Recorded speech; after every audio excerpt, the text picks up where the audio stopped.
Hello, welcome to AVS academy. AVS അക്കാഡമിയുടെ YouTube ചാനലായ പ്രിയ സിവിൽ സ്റ്റഡി സർക്കിളിലേക്ക് സ്വാഗതം. നമ്മൾ UPSC പ്രിലിംസിന് ചോദിച്ചിട്ടുള്ള കഴിഞ്ഞൊരു 10-11 വർഷത്തെ 2014 മുതൽ 24 വരെയുള്ള ക്വസ്റ്റ്യൻസ് ഡിസ്കസ് ചെയ്തുകൊണ്ടിരിക്കുകയായിരുന്നു ഓരോ സബ്ജക്റ്റിൻ്റെയും. അപ്പം ഇന്ന് നമ്മൾ പുതിയൊരു സബ്ജക്റ്റ് സ്റ്റാർട്ട് ചെയ്യണം, എക്കണോമിക്സ്.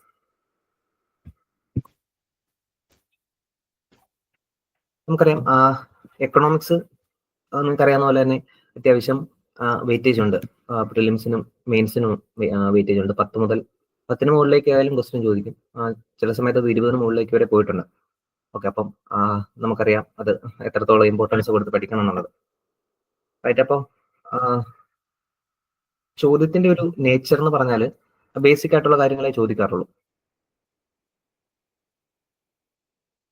ബേസിക് എക്കണോമിക്സ് മാത്രമേ ചോദിക്കാറുള്ളൂ.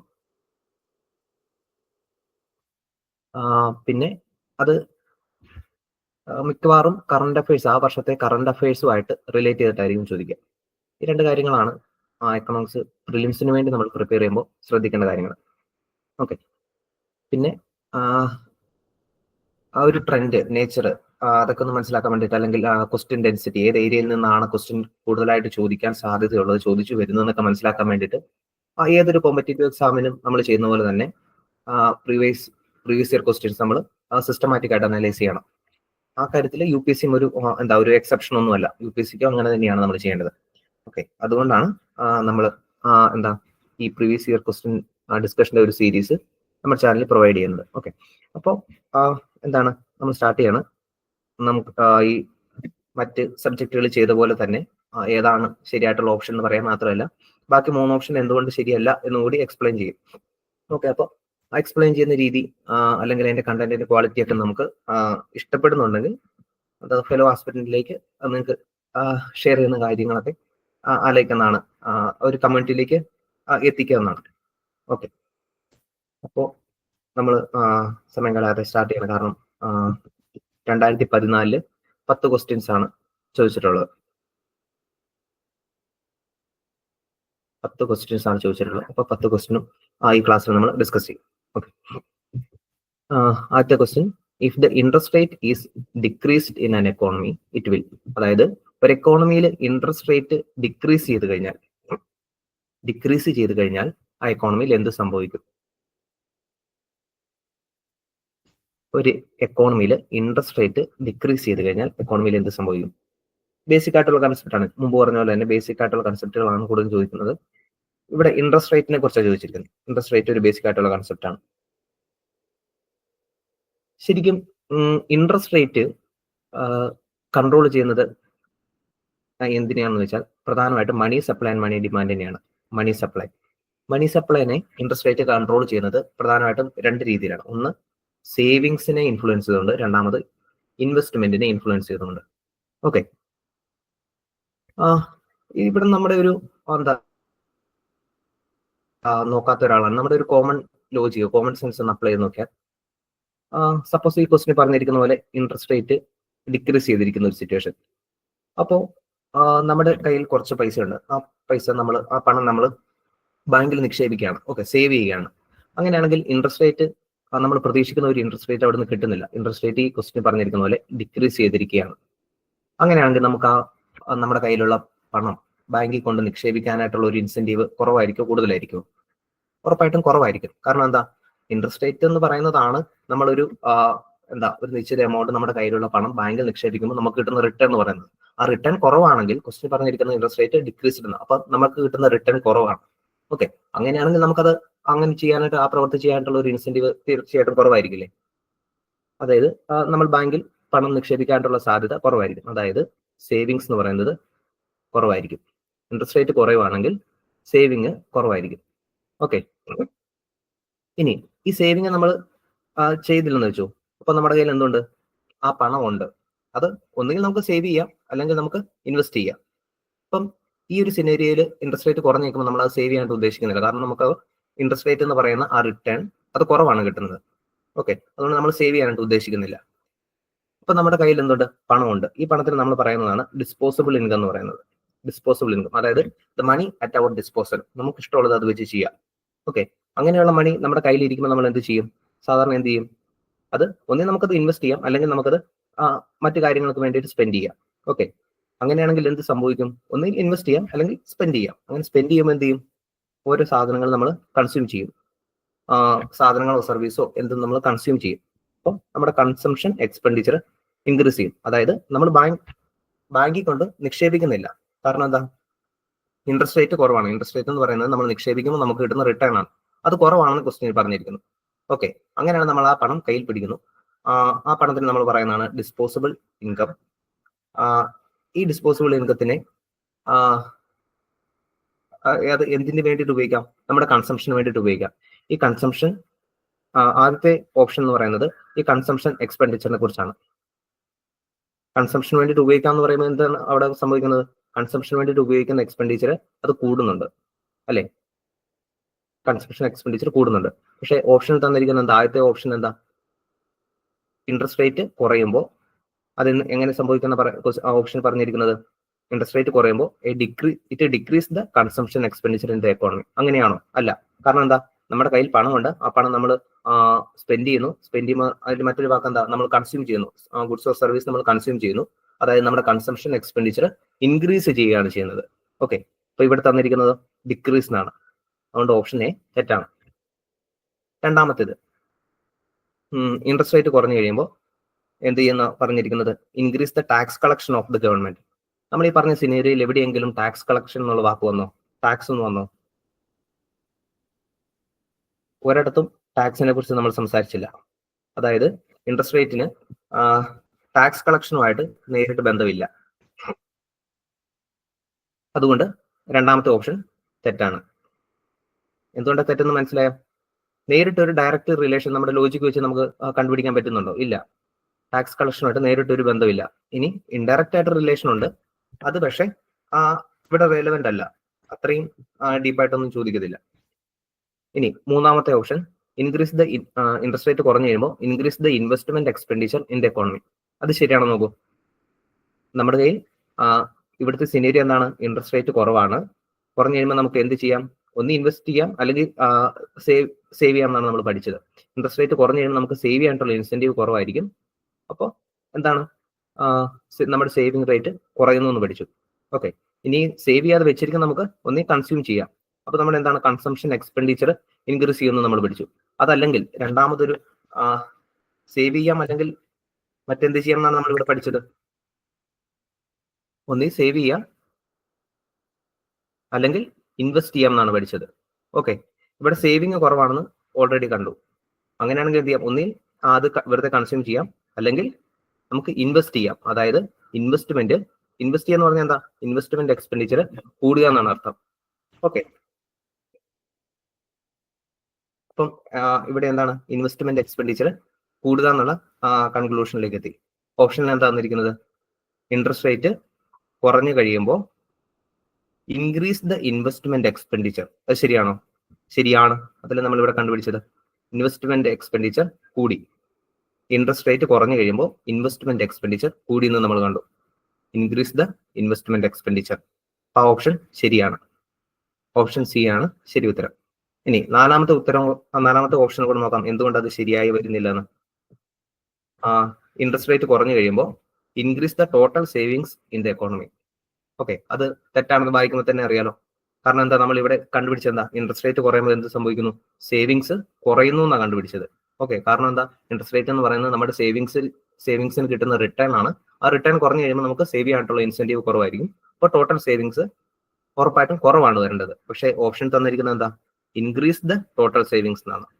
അത് ആ വാക്ക് വന്നുകൊണ്ട് തന്നെ ഈ മൂന്നാമത്തെ ഓപ്ഷൻ തെറ്റാണ്. ആദ്യത്തെ ചോദ്യത്തിന്റെ ഉത്തരം ഓപ്ഷൻ സി. ഇൻട്രസ്റ്റ് റേറ്റ് കുറഞ്ഞു കഴിയുന്ന ഒരു സിറ്റുവേഷനിൽ അത് ഇൻവെസ്റ്റ്മെന്റ് എക്സ്പെൻഡിച്ചർ കൂടാനായിട്ട് കാരണമാവും. മനസ്സിലായെന്ന് വിചാരിക്കുന്നു. അടുത്ത question, with reference to union budget which of the following is or are covered under non plan expenditure. Non plan എക്സ്പെൻഡിച്ചറിനെ കുറിച്ചാണ് ചോദ്യം. എന്താണ് നോൺ പ്ലാൻ എക്സ്പെൻഡിച്ചർ? ഗവൺമെന്റിന്റെ പ്ലാനിങ് ആവശ്യമില്ല അവിടെ. ഓക്കെ, അല്ലെങ്കിൽ പ്ലാനിങ്ങിന് ഒരു സ്കോപ്പ് ഇല്ല. അതിൽ ഏതൊക്കെ ഐറ്റമാണ് തന്നിരിക്കുന്നത്? ഡിഫൻസ് എക്സ്പെൻഡിച്ചർ, അതിൻ്റെ അകത്ത് പ്ലാനിങ് ഇല്ല. ഇൻട്രസ്റ്റ് പേയ്മെന്റ്സ്, അതിൻ്റെ അകത്ത് പ്ലാനിങ് ഇല്ല. സാലറീസ് ആൻഡ് പെൻഷൻസ് അതിൻ്റെ അകത്തും പ്ലാനിങ് ഇല്ല. സബ്സിഡീസ് അതിൻ്റെ അകത്തും പ്ലാനിങ് ഇല്ല. ഓക്കെ, അപ്പൊ ഈ തന്നിരിക്കുന്ന എന്തുകൊണ്ടാണ് പ്ലാനിങ് ഇല്ലാത്തത്? ഈ ഇൻട്രസ്റ്റ് പേയ്മെന്റ് അകത്തൊക്കെ എന്താണ് പ്ലാനിങ് ഇല്ലാത്തത്? സപ്പോസ് നമ്മളൊരു ഒരു $1 ബില്യൺ നമ്മൾ കടമെടുത്തിരിക്കുകയാണ്. ആ കടത്തിന് എന്താണ് നമ്മൾ $1 ലക്ഷം വെച്ച് ഇൻട്രസ്റ്റ് പേ ചെയ്യാൻ വേണ്ടിയിട്ട് നമ്മൾ ബാധ്യതപ്പെട്ടിരിക്കുകയാണ്. ഓക്കെ, അതൊരു ഹൈപ്പോത്തറ്റിക്കൽ സിറ്റുവേഷൻ. അങ്ങനെയാണെങ്കിൽ പിന്നെ അതിൻ്റെ അകത്ത് എന്തെങ്കിലും പ്ലാനിങ്ങിന്റെ ആവശ്യമുണ്ടോ? $1 ലക്ഷം വെച്ച് നമ്മൾ എന്ത് ചെയ്യണം? $1 lakh വെച്ച് നമ്മൾ പേ ചെയ്തുകൊണ്ടിരിക്കണം. ഓക്കെ, അത് എഗ്രിമെന്റിന്റെ ഭാഗമാണ്. അതിൻ്റെ അകത്ത് പിന്നെ എന്തെങ്കിലും പ്ലാനിങ്ങിന് സ്കോപ്പ് ഉണ്ടോ? ഇല്ല. അതുകൊണ്ട് നോൺ പ്ലാനിങ് ആണ്. സാലറീസ് ആൻഡ് പെൻഷൻസ്, അത് ഒരാൾക്കൊരു 50K സാലറി ഉള്ള ഒരു ഗവൺമെന്റ് എംപ്ലോയി, അദ്ദേഹത്തിന്റെ സാലറി പിന്നെ ഓരോ മാസവും നമ്മൾ പ്ലാൻ ചെയ്യേണ്ട ആവശ്യമുണ്ടോ? ഇല്ല. അത് റിക്കറിങ് ആണ്. അത് 50K ആണെന്ന് നമ്മൾ അവിടെ നേരത്തെ ഫിക്സ് ചെയ്ത് വെച്ചിരിക്കുന്നതാണ്. ഇനി അതിൻ്റെ അകത്തൊരു പ്ലാനിങ്ങിന്റെ ആവശ്യമില്ല, ഒരു സ്കോപ്പ് ഇല്ല. അതുകൊണ്ട് അത് നോൺ പ്ലാനിങ് ആണ്. പെൻഷൻ അതുപോലെ തന്നെയല്ലേ, ഓരോ മാസവും ഒരു നിശ്ചിത തുക തന്നെയല്ലേ കൊടുക്കുന്നത്, സെയിം അല്ലേ കൊടുക്കുന്നത്. അതുകൊണ്ട് പിന്നെ അതിൻ്റെ അകത്ത് പ്ലാനിങ്ങിന്റെ ആവശ്യമില്ല. പ്ലാൻ ചെയ്ത് കൊടുക്കണോ വേണ്ടയോ എന്നുള്ളത് പ്ലാൻ ചെയ്യേണ്ട ഒരു ആവശ്യം അതിൻ്റെ അകത്ത് വരുന്നില്ല. സബ്സിഡീസും റിക്കറിങ് നേച്ചറാണ്. അതായത് ഇപ്പം ഫ്യൂവലിനൊക്കെ ഇത്ര പെർസെന്റേജ്, അല്ലെങ്കിൽ ഫുഡിന് അത് നമ്മൾ PDS വഴി പ്രൊവൈഡ് ചെയ്യുന്ന സബ്സിഡി, അതൊരു നിശ്ചിത റേറ്റ് നമ്മൾ ഫിക്സ് ചെയ്ത് വെച്ചിരിക്കുന്നതാണ്. ഓക്കെ, പിന്നെ അത് കൊടുക്കണോ വേണ്ടോ എന്നുള്ള കാര്യത്തിൽ പിന്നെ ഒരു പ്ലാനിങ്ങിന്റെ സ്കോപ്പ് വരുന്നില്ല. ഈ തന്നിരിക്കുന്ന 4 ഐറ്റങ്ങളും ഏതിൽ പെടും? നോൺ പ്ലാൻ എക്സ്പെൻഡിച്ചറിൽ പെടുന്ന ഐറ്റംസ് ആണ്. ഓക്കെ, അങ്ങനെ ഒരു ഓപ്ഷൻ സി, 4 ഐറ്റവും നോൺ പ്ലാൻ എക്സ്പെൻഡിച്ചറിൽ പെടുന്നതാണ്. ഓക്കെ, നെക്സ്റ്റ് ക്വസ്റ്റ്യൻ, മൂന്നാമത്തേത്. The sales tax you pay while purchasing a toothpaste. Okay, sales ടാക്സിനെ കുറിച്ചാണ് ചോദ്യം. നമുക്കറിയാം 2014 ക്വസ്റ്റ്യൻ ആണ് നമ്മൾ ഡിസ്കസ് ചെയ്യുന്നത്. പക്ഷേ എന്ത് സംഭവിച്ചു? 2017 GST വന്നു. ഓക്കെ, ഇപ്പം സെയിൽസ് ടാക്സ് ഉണ്ടോ? ഇല്ല. അത് GST സബ്സ്യൂം ചെയ്തു. പല ടാക്സുകൾ GST സബ്സ്യൂം ചെയ്തതിൽ ഒന്നാണ് ഈ സെയിൽസ് ടാക്സ്. ഓക്കെ, ഇപ്പൊ ഈ ക്വസ്റ്റ്യൻ നമുക്ക് റെലവെന്റ് അല്ല, കാരണം സെയിൽസ് ടാക്സിനെ കുറിച്ചുള്ള ചോദ്യം വരില്ല. എന്നാലും ആരും ചോദിച്ചല്ലേ, നമ്മുടെ ഒരു ചോദ്യം നമ്മൾ സ്കിപ്പ് ചെയ്യുന്നില്ല. 2014 ഇതിന്റെ ആൻസർ എന്താണെന്ന് നമുക്ക് നോക്കാം. ഇപ്പോഴത്തെ ആൻസർ അല്ല, 2014 ഇതിന് എന്തായിരുന്നു ആൻസർ നോക്കാം. The sales tax you pay while purchasing a tooth paste. അതായത് നിങ്ങളൊരു സംഭവം എന്തെങ്കിലും ആയിക്കോട്ടെ, ടൂത്ത് പേസ്റ്റ് അത് എന്തെങ്കിലും ആയിക്കോട്ടെ, അത് വാങ്ങുമ്പോൾ അതിന്റെ സെയിൽസ് ടാക്സ് ആരാണ്, അല്ലെങ്കിൽ അതിന് സെയിൽസ് ടാക്സിനെ കുറിച്ചാണ് ചോദ്യം വന്നിരിക്കുന്നത്. ഓക്കെ, ആ സെയിൽസ് ടാക്സ് ഇമ്പോസ് ചെയ്യുന്നത് സെൻട്രൽ ഗവൺമെന്റ് എന്നാണ് ആദ്യത്തെ ഓപ്ഷൻ. രണ്ടാമത്തെ ഓപ്ഷൻ, ആ ടാക്സ് ഇമ്പോസ് ചെയ്യുന്നത് സെൻട്രൽ ഗവൺമെന്റ്, പക്ഷെ കളക്ട് ചെയ്യുന്നത് സ്റ്റേറ്റ് ഗവൺമെന്റ്. അങ്ങനെയാണ് രണ്ടാമത്തെ ഓപ്ഷൻ. മൂന്നാമത്തെ ഓപ്ഷൻ, ഈ സെയിൽസ് ടാക്സ് ഇമ്പോസ് ചെയ്യുന്നത് സ്റ്റേറ്റ് ഗവൺമെന്റ്, കളക്ട് ചെയ്യുന്നത് സെൻട്രൽ ഗവൺമെന്റ്. നാലാമത്തെ ഓപ്ഷൻ, ഈ സെയിൽസ് ടാക്സ് ഇമ്പോസ് ചെയ്യുന്നതും കളക്ട് ചെയ്യുന്നതും സ്റ്റേറ്റ് ഗവൺമെന്റ്. ഓക്കെ, അപ്പം ഇതിൻ്റെ അകത്ത് കൂടുതൽ എക്സ്പ്ലനേഷൻ തരാനില്ല, അല്ലെങ്കിൽ തന്നിട്ട് കാര്യമില്ല, കാരണം ഇനി സെയിൽസ് ടാക്സിനെ കുറിച്ച് ഒരു ചോദ്യം വരത്തില്ല. സെയിൽസ് ടാക്സ് ഇമ്പോസ് ചെയ്യുന്നതും കളക്ട് ചെയ്യുന്നതും സ്റ്റേറ്റ് ഗവൺമെന്റ് തന്നെയായിരുന്നു. ഓക്കെ, ഓപ്ഷൻ ഡി ആണ് അതിന്റെ ഉത്തരം. നാലാമത്തെ ചോദ്യം, വാട്ട് ഡസ് വെഞ്ചർ ക്യാപിറ്റൽ മീൻ? എന്താണ് വെഞ്ചർ ക്യാപിറ്റൽ? വെഞ്ചർ എന്നുള്ള വാക്കിന്റെ അർത്ഥം എന്താ? വെഞ്ചർ എന്നുള്ള വാക്കിന്റെ അർത്ഥം ഒരു റിസ്ക് എടുക്കുന്ന, അല്ലെങ്കിൽ വളരെ ഡെയറിങ് ആയിട്ടുള്ള, അങ്ങനെയൊക്കെയാണ്, സാഹസികമായിട്ടുള്ള എന്നൊക്കെയാണ് മലയാളത്തിന് അതിന്റെ അർത്ഥം, അല്ലെ? അഡ്വെഞ്ചർ എന്നുള്ള വാക്കിൽ നിന്നാണ് വന്നത്.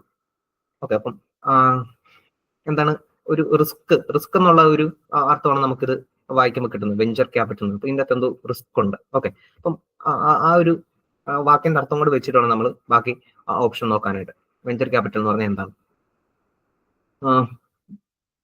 വെഞ്ചർ ക്യാപിറ്റൽ ആക്ച്വലി ആ വാക്കിന്റെ അർത്ഥമാണ് റിസ്ക് റിലേറ്റഡ് ഒരു അർത്ഥം വരുന്നത്. ആക്ച്വലി ഇതെന്താ സംഭവം എന്ന് വെച്ചിട്ടുണ്ടെങ്കിൽ, നമ്മളൊരു സ്റ്റാർട്ടപ്പുകൾക്ക്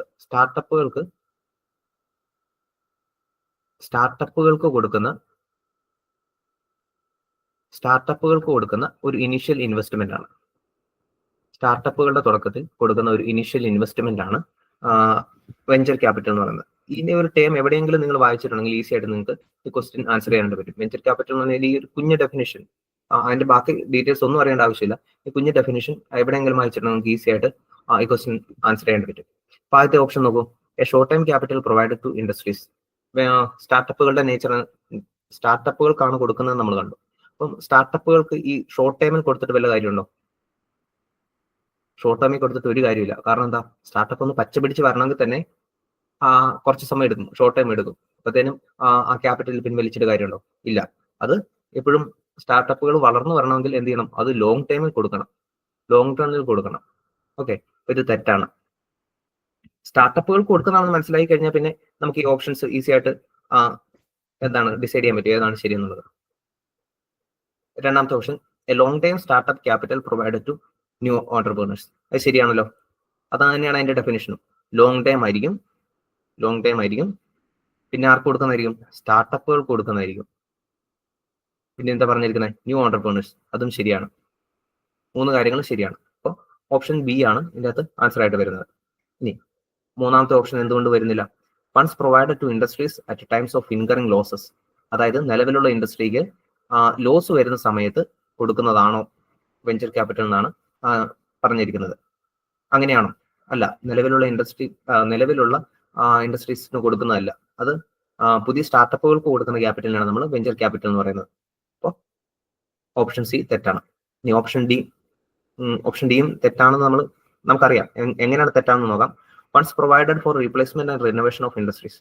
ഓക്കെ, റീപ്ലേസ്മെന്റും റിനോവേഷനും നടത്തണമെങ്കിൽ എന്ത് വേണം? അവിടെ ഓൾറെഡി ഒരു ഇൻഡസ്ട്രി വേണം. പക്ഷെ എന്താണ് സംഭവം? വെഞ്ചർ ക്യാപിറ്റൽ കൊടുക്കുന്ന ആർക്കാണ്? അത് സ്റ്റാർട്ടപ്പുകൾക്കേ കൊടുക്കത്തുള്ളൂ. റിനോവേറ്റ് ചെയ്യുന്നത് എന്തിനാണ്? നിലവിൽ ഉള്ള ഒരു ഇൻഡസ്ട്രീനെ മാത്രം നമുക്ക് റിനോവേറ്റ് ചെയ്യാനോ റീപ്ലേസ് ചെയ്യാനോ സാധിക്കത്തുള്ളൂ. അങ്ങനെ നോക്കുമ്പോൾ എന്താണ്? ഓപ്ഷൻ ഡിയും തെറ്റാണ്. ശരി ഉത്തരം ഏതാ? Option B, a long time startup capital provided to new entrepreneurs. Okay, ശരിക്കും ആ വെഞ്ചർ ക്യാപിറ്റൽ എന്നുള്ളത് എന്താണെന്ന് ഒരു ഏകദേശ ഐഡിയ എങ്കിലും ഉണ്ടെങ്കിൽ ഈസി ആയിട്ട് നമുക്ക് ഈ ക്വസ്റ്റ്യൻ ശരിയാക്കാൻ പറ്റും. അഞ്ചാമത്തെ ചോദ്യം, in the context of food and nutritional security of India, enhancing the seed replacement rates of various crops helps in achieving the food production targets of the future. But what is or are the constraints in its wider or greater implementation? Okay, ചോദ്യം വളരെ വലുതായിട്ട് തോന്നും, പക്ഷെ simple ആണ്. ഒരു കുഞ്ഞു കാര്യത്തെ കുറിച്ച് ചോദിച്ചിരിക്കുന്നത്. സീഡ് റീപ്ലേസ്മെന്റ് റേറ്റ്സിനെ കുറിച്ചാണ് ചോദിച്ചിരിക്കുന്നത്. ഇത് അഗ്രികൾച്ചറിൽ നിന്ന് വന്നിരിക്കുന്ന ചോദ്യമാണ്. സീഡ് റീപ്ലേസ്മെന്റ് റേറ്റിനെ കുറിച്ചാണ് ചോദ്യം വന്നിരിക്കുന്നത്. ഓക്കെ, എന്താണ് സീഡ് റീപ്ലേസ്മെന്റ് റേറ്റ് എന്ന് പറഞ്ഞാൽ, സപ്പോസ് നമ്മളിപ്പോ ഒരു സ്ഥലത്ത് സോ ചെയ്യുകയാണ്. ഒരു പാടി അല്ലെങ്കിൽ എന്തെങ്കിലും ഒരു സ്ഥലത്ത് നമ്മൾ വിത്ത് വിതയ്ക്കുകയാണ്, അല്ലെങ്കിൽ ആ സ്ഥലത്ത് പുതിയ വിളവിറക്കുകയാണ്. ഓക്കെ, അപ്പോൾ നമ്മൾ അതിന് ഉപയോഗിക്കുന്ന വിത്തുകൾ, സീഡ്, ഇവിടെ നിന്ന് കഴിഞ്ഞ തവണത്തെ ഹാർവസ്റ്റ് കിട്ടിക്കഴിയുമ്പോൾ നമ്മൾ വിത്തിന് വേണ്ടിയിട്ട്, സീഡിന് വേണ്ടിയിട്ട് കുറച്ച് സീഡ്സ് നമ്മളെടുത്ത് മാറ്റി വെക്കുമല്ലോ, സാധാരണ ഫാർമേഴ്സ് ചെയ്യുന്നത് പോലെ തന്നെ. ഓക്കെ, ആ സീഡാണോ വീണ്ടും വിതയ്ക്കുന്നത്, വീണ്ടും അത് തന്നെയാണോ വിതയ്ക്കുന്നത്, അതോ പുതിയ സീഡ്സ്, ന്യൂ സീഡ്സ് വെച്ച് അതിനെ റീപ്ലേസ് ചെയ്യാൻ പറ്റുന്നുണ്ടോ എന്നാണ് ചോദ്യം. എന്നതാണ് ഈ സീഡ് റീപ്ലേസ്മെന്റ് റേറ്റിനെ കുറിച്ച് അതിന്റെ ഒരു ഇൻഫോർമൽ ഡെഫിനിഷൻ എന്ന് പറയുന്നത്. അതായത് അത് ഞാൻ ഡിക്റ്റേറ്റ് ചെയ്ത് തന്നതല്ല, അതിന്റെ ഒരു ഐഡിയ എന്ന് പറയുന്നത് അതാണ്. ഓക്കെ, ഈ പുതിയ സീഡ് ഉപയോഗിച്ചില്ലെങ്കിൽ എന്ത് സംഭവിക്കും? നമ്മൾ ഈ പഴയ ഹാർവസ്റ്റിൽ നിന്ന് കിട്ടിയ സാധനം എടുത്തിട്ടുണ്ടെങ്കിൽ ഇവിടെ ഓൾറെഡി എന്തൊക്കെ അസുഖങ്ങളുണ്ടോ, ഈ വിളവിന് എന്തൊക്കെ അസുഖങ്ങളുണ്ടോ, അതേ അസുഖങ്ങൾ തന്നെ അതിന്റെ വിത്ത് ഉപയോഗിച്ചാൽ വീണ്ടും വരാനുള്ള സാധ്യതയുണ്ട്. ഓക്കെ, അല്ലെങ്കിൽ അതിന് എന്തിനൊക്കെ റെസിസ്റ്റന്റ് ആണോ, അല്ലെങ്കിൽ ഏതൊക്കെ മരുന്നുകളോട് അത് റെസിസ്റ്റന്റ് ആണോ, അതേ റെസിസ്റ്റൻസി വീണ്ടും കാണിക്കാനുള്ള സാധ്യതയുണ്ട്. ഓക്കെ, അപ്പോൾ എന്ത് ചെയ്യണം? അത് ഒഴിവാക്കാൻ വേണ്ടിയിട്ട് നമ്മൾ എപ്പോഴും പുതിയ സീഡ് ഉപയോഗിക്കുന്നതാണ് എപ്പോഴും ലാഭകരമാകാനായിട്ടുള്ള സാധ്യത. ഓക്കെ, ഇനി ഈ സീഡ് റീപ്ലേസ്മെന്റ് റേറ്റിനെ കുറിച്ചാണ് ചോദ്യം. അത് എന്താ? അതിന്റെ സീഡ് റീപ്ലേസ്മെന്റ് റേറ്റിനെ കുറിച്ച് എന്താ ചോദിച്ചിരിക്കുന്നത്? സീഡ് റീപ്ലേസ്മെന്റ് റേറ്റിന്റെ കൺസ്ട്രെയിന്റ് എന്താണെന്ന് മാത്രമാണ് ചോദ്യം. അതായത് ഇത്രയും വലിയ ചോദ്യത്തിൽ നിന്ന് നമുക്ക് വേണ്ട ചോദ്യം എന്താണ്? സീഡ് റീപ്ലേസ്മെന്റ് റേറ്റിന്റെ കൺസ്ട്രെയിന്റ് എന്താണ്? ഒറ്റ സെന്റൻസ് ചോദ്യം തീർന്നു. ഓക്കെ, എന്താണെന്ന് നോക്കാം. ഒന്നാമത്തെ option, there is no national seed policy in place. ശരിയാണോ? അല്ല, നമുക്കൊരു നാഷണൽ സീഡ് പോളിസി നിലവിലുണ്ട്. നാഷണൽ സീഡ് പോളിസി 2002 നിലവിലുണ്ട്. അപ്പോൾ അത് വായിക്കുമ്പോൾ തന്നെ അറിയാം, അത് ഫാക്ച്വൽ ഓപ്ഷൻ ആണ്. അത് വായിക്കുമ്പോൾ തന്നെ അറിയാം ഓപ്ഷൻ തെറ്റാണ്. നമുക്ക് നാഷണൽ സീഡ് പോളിസി ഉണ്ട്. റൈറ്റ്. രണ്ടാമത്തേത്, there is no participation of private sector seed companies. Private സെക്ടറിന്റെ പാർട്ടിസിപ്പേഷൻ ഇല്ലെന്നാണ് ഓപ്ഷൻ പറയുന്നത്. അങ്ങനെയാണോ? അല്ല. അത് നമ്മുടെ നാഷണൽ സീഡ് പോളിസിയിൽ അത് ഉൾപ്പെട്ടിട്ടുണ്ട്. അതായത് പ്രൈവറ്റ് സെക്ടറിനെ പാർട്ടിസിപ്പേറ്റ് ചെയ്യിക്കാവുന്ന ഉദ്ദേശത്തോടു കൂടി തന്നെയാണ് നമ്മുടെ നാഷണൽ സീഡ് പോളിസി കൊണ്ടുവന്നിരിക്കുന്നത്. അപ്പം നാഷണൽ പ്രൈവറ്റ് സെക്ടർ പാർട്ടിസിപ്പൻസ് ഇല്ല എന്നുള്ള ഓപ്ഷനും തെറ്റാണ്. മൂന്നാമത്തേത്, there is a demand supply gap regarding quality seeds in case of low value and high volume crops. എന്താണ് പറഞ്ഞിരിക്കുന്നത്? അവിടെ ഒരു ഡിമാൻഡ് സപ്ലൈ ഗ്യാപ്പ് ഉണ്ടെന്നാണ് പറഞ്ഞിരിക്കുന്നത്. എന്തിനാ? ക്വാളിറ്റി സീഡ്സിന്റെ ഒരു ഡിമാൻഡ് സപ്ലൈ ഗ്യാപ്പ് ഉണ്ട്. ഏതിന്റെ കാര്യത്തിലാ? Low value and high volume ക്രോപ്സിന്റെ കാര്യത്തിൽ അതിന് കൊടുക്കുന്ന ക്വാളിറ്റി സീഡ്സിന്, നല്ല ക്വാളിറ്റിയുള്ള സീഡ്സിന്റെ ഡിമാൻഡ് സപ്ലൈ ഗ്യാപ്പ് ഉണ്ടെന്ന്. അതായത് ഡിമാൻഡ് സപ്ലൈ ഗ്യാപ്പ് എന്ന് പറഞ്ഞാൽ എന്താ? ഡിമാൻഡ് ഹൈ ആണ്, അതിനനുസരിച്ച് സപ്ലൈ വരുന്നില്ല. അതിനാണ് നമ്മൾ ഡിമാൻഡ് സപ്ലൈ ഗ്യാപ്പ് എന്ന് പറയുന്നത്. ഓക്കെ. എന്തിന്റെ കാര്യത്തിലാ? ക്വാളിറ്റി സീഡ്സിന്റെ കാര്യത്തിൽ. ഏത് ക്രോപ്പിന്റെ കാര്യത്തിലാ? Low value and high volume crops. അത് ശരിയാണ്. അതായത് എന്താ ഈ low value high volume crop എന്ന് പറഞ്ഞാൽ? അതായത് പെർ യൂണിറ്റ് വാല്യൂ കുറവായിരിക്കും. അതായത് ഇപ്പൊ ഒരു ഉദാഹരണം പറഞ്ഞാൽ നമ്മുടെ നെല്ലൊക്കെ നടത്തില്ലേ, ഇപ്പം ഒരു നെൽക്കതിര് ആയിട്ട് കൊണ്ട് നട്ടു വെച്ചാൽ നമുക്ക് അതിൻ്റെ അന്ന് എന്തെങ്കിലും വാല്യൂ കിട്ടുമോ? ഇല്ല. അത് നടണമെങ്കിൽ എന്ത് ചെയ്യണം? ലാർജ് ഏരിയയിൽ വേണം, ലാർജ് ഹൈ വോളിയത്തിൽ വേണം. ഓക്കെ. കാരണം എന്താ? ഒരു നെൽക്കതിരിൽ നിന്ന് നമുക്ക് അതിൻ്റെ ലാഭമൊക്കെ എടുക്കാൻ പറ്റത്തില്ല. അതായത് അതിന്റെ ലോ വാല്യൂ ആയിരിക്കും, പെർ യൂണിറ്റ് വാല്യൂ ലോ ആയിരിക്കും. പക്ഷെ അതുകൊണ്ട് എന്ത് ചെയ്യണം? അത് ഹൈ വോളിയത്തിൽ നമ്മൾ അത് കൃഷി ചെയ്യണം. ഓക്കെ. അങ്ങനെയുള്ള ഇപ്പം വീറ്റ്, റൈസ് അതുപോലെയുള്ള ഇങ്ങനെ വലിയ ഏരിയയിൽ കൃഷി ചെയ്യേണ്ടി വരുന്ന ക്രോപ്സിനാണ് നമ്മൾ എന്തെന്ന് പറയുന്നത്? Low value and high volume crops എന്ന് പറയുന്നത്. ഓക്കെ. ഇതിന് നേരെ ഓപ്പോസിറ്റ് ഉണ്ട്, high value and low volume crops ഉണ്ട്. ഒരു ഉദാഹരണം പറഞ്ഞാൽ നമ്മുടെ വാനിലയൊക്കെ, അല്ലെങ്കിൽ കാർഡമം. ഈ വാനിലയും കാർഡമം ഒക്കെ നമ്മൾ വലിയ തോട്ടങ്ങളും കൃഷി ചെയ്യും. എന്നാൽ പോലും അത് എന്താണ്? ഹൈ വാല്യൂ ആണ്. ഓക്കെ. പെർ യൂണിറ്റിൽ നിന്ന് നമുക്ക് വലിയ വാല്യൂ പ്രൊഡ്യൂസ് ചെയ്യാനായിട്ട് പറ്റും. അല്ലെങ്കിൽ ഈ സാഫ്രോണൊക്കെ, കുങ്കുമ കൃഷി, അതൊക്കെ എന്താണ്? പെർ യൂണിറ്റിൽ നിന്ന് നമുക്ക് വലിയ വാല്യൂ ഉണ്ടാക്കിയെടുക്കാനായിട്ട് പറ്റും. ഓക്കെ. പക്ഷെ ഇവിടെ ചോദിച്ചിരിക്കുന്നത് എന്താ? Low value and high volume crops. അതായത് ഹൈ വോളിയത്തിൽ കൃഷി ചെയ്യണം. എന്തിനു വേണ്ടിയിട്ട്?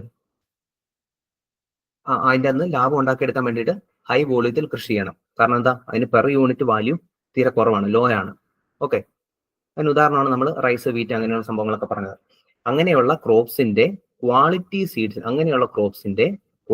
സീഡ്സിന് ഒരു ഡിമാൻഡ് സപ്ലൈ ഗ്യാപ്പ് ഉണ്ട്. അഥവാ അതിന്റെ ഡിമാൻഡ് ഹൈ ആണ്, സപ്ലൈ അതിനനുസരിച്ച് വരുന്നില്ല. അത് ശരിയല്ലേ? അത് ശരിയായത് കൊണ്ടാണ് നമ്മുടെ സീഡ്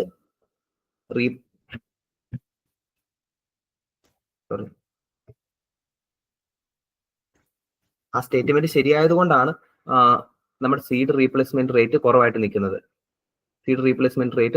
നമ്മൾ ഇവിടുന്ന് ഒരു തവണ ഹാർവെസ്റ്റ് ചെയ്യുമ്പോൾ കിട്ടിയ ആ വിത്ത് വെച്ച് തന്നെയാണ് പിന്നെയും നമ്മൾ വിതച്ചുകൊണ്ടിരിക്കുന്നത്, അല്ലെങ്കിൽ സീഡ് നമ്മൾ സോ ചെയ്തുകൊണ്ടിരിക്കുന്നത്. ഓക്കെ. അപ്പോൾ ഈ മൂന്നാമത്തെ ഓപ്ഷൻ ശരിയാണ്. എങ്ങനെ ശരിയാണെന്ന് മനസ്സിലായല്ലോ? ആദ്യത്തെ രണ്ട് ഓപ്ഷൻ എന്തുകൊണ്ട് ശരിയായില്ല എന്ന് മനസ്സിലായല്ലോ? ആദ്യത്തെ ഓപ്ഷൻ ഫാക്ച്വൽ ആയിരുന്നു. നമുക്കൊരു നാഷണൽ സീഡ് പോളിസി ഉണ്ടോ എന്നായിരുന്നു ചോദ്യം. ഉണ്ട്. അപ്പൊ ഇല്ലെന്ന് പറഞ്ഞുകൊണ്ട് ആ സ്റ്റേറ്റ്മെന്റ് തെറ്റി. ഇനി പ്രൈവറ്റ് സെക്ടറിന്റെ പാർട്ടിസിപ്പേഷൻ ഇല്ലെന്ന് പറഞ്ഞു. പക്ഷെ ആക്ച്വലി നമുക്കതുണ്ട്. അത് നാഷണൽ സീഡ് പോളിസിയുടെ ഭാഗമാണ്. അതുകൊണ്ട് ആ ഓപ്ഷനും തെറ്റി. ഇനി മൂന്നാമത്തേത് ഈ low value and high volume crops. അതെന്താണെന്ന് ഞാൻ പറഞ്ഞു തന്നു.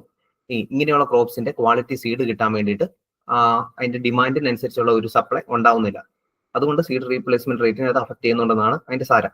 ഓക്കെ. അത് ശരിയാണെന്ന് നമുക്ക് ഇത്ര നേരം പറഞ്ഞതെന്ന് മനസ്സിലായി. ഓക്കെ. അപ്പം മൂന്നാമത്തേത് മാത്രം വരുന്ന ഓപ്ഷൻ എന്ന് പറയുന്നത് ബി ആണ്. Option B.